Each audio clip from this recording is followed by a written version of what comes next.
देखो, नई कन्नड़ा फिल्म का एक बहुत बड़ा अनाउंसमेंट हुआ है, बघीरा। सच कहूं तो इसका वेट पब्लिक बहुत ही बुरी तरीके से कर रही थी, यानी कि बहुत ही ज्यादा बेसब्री से इंतजार था मुझे भी बघीरा का।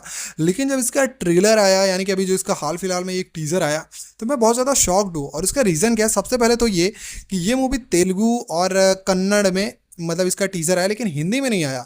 तो मैं एक चीज़ नहीं समझ पा रहा हूँ, क्या इसकी जो मेकर्स हैं वो सच में चाहते हैं कि ये हिंदी में नहीं आए? क्योंकि हमें पता है कांतारा टू, जब कांतारा रिलीज हुई थी तो वो भी एक कन्नड़ फिल्म है, लेकिन वो हिंदी में नहीं रिलीज हुई थी। और जब कांतारा हिंदी में रिलीज हुई तो उसने लगभग 100 करोड़ का बिजनेस हिंदी में किया। तो ये बहुत ही अजीब, मतलब आप सोच सकते हो कि बहुत ही यूनिक सी बात है कि तुम हिंदी में नहीं रिलीज करते हो और हिंदी ऑडियंस को तुम बहुत ज़्यादा पसंद हो। अब ये चीज़ पता नहीं वो लोग समझ नहीं पा रहे हैं या फिर क्या कुछ कर रहे हैं, मुझे बिल्कुल नहीं पता। लेकिन बघीरा का ट्रेलर का जो जो इसका जो टीजर है उसका रिव्यू अभी हम लोग करेंगे और बहुत ज़बरदस्त डिटेल्स में आपको निकाल कर बताऊंगा। और ये बताऊंगा कि क्या इसका केजीएफ और सालार से कुछ कनेक्शन है, क्योंकि इसके जो शेड्स हैं, मतलब अगर आप टीजर को देखा होगा आपने ध्यान से, तो इसके जो शेड्स मिल रहे हैं एकदम डार्क थीम वाला, तो वो कहीं ना कहीं अपने बैटमैन की तरह मिल रहे हैं। मतलब डीसी के सुपरमैन बैटमैन वाली फीलिंग आ रही है मेरे को थोड़ी थोड़ी।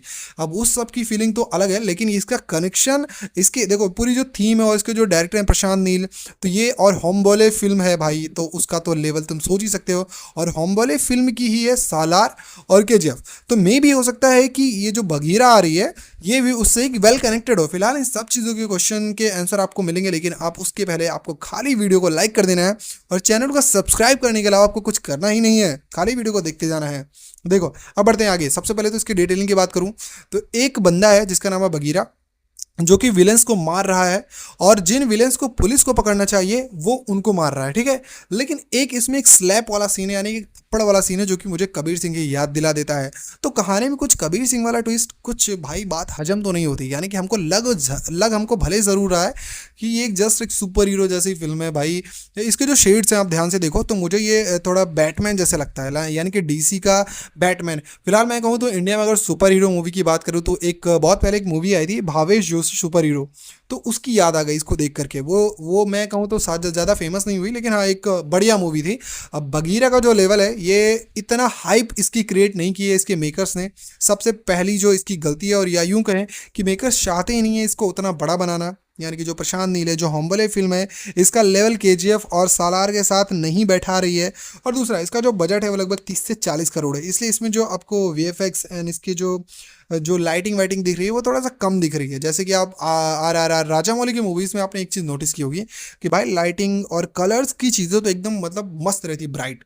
अब इन सारी चीज़ों को अगर हम लोग साइड में रखते हैं तो स्टोरी की तरफ अगर फोकस करें तो तुमने देखा होगा बघीरा एक बंदा है जो कि लोगों को मार रहा है और उसके पास एक मास्क है जो कि जिसमें ब्लैक पैंथर वाला जैसा कुछ फील आ रहा है। देखो, मैंने बोला ना ऑलरेडी मुझे डीसी के बैटमैन की फीलिंग आई, बट कुछ लोगों को वो पूरा बॉडी शेप और वो जो मास्क लगा के देख के ब्लैक पैंथर की फीलिंग भी ऑफ कोर्स आ ही रही है यार, क्योंकि ये कहीं ना कहीं हॉलीवुड लेवल का मैच तो कर रहा है, लेकिन वो पूरी तरीके से मैच नहीं करा पाया। ओवरऑल अगर बात करें टीजर की तो एक बढ़िया स्टोरी लग रही है और साथ ही साथ एक्शन का भरपूर मसाला देखने को मिल सकता है हमें।